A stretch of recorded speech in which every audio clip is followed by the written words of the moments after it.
Yun ang mga ka-Bolt, in another video na naman tayo, and this time, ito yung 50th anniversary edition ng Bolt S5 o yung solo Chogokin. Ayan yung sticker ng authenticity, proof of authenticity. Yan, galing ito ng Philippines. So, yan, nakarating na siya ng Canada. And, tingnan niyo naman, box pa lang, ulam na.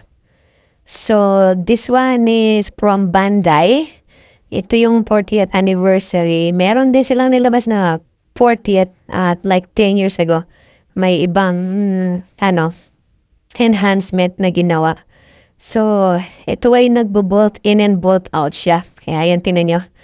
Ito yung bolt cruiser, yung bolt bomber, bolt panzer, yan, tapos yung bolt frigate, tapos yung bolt lander, natakpan ng sticker.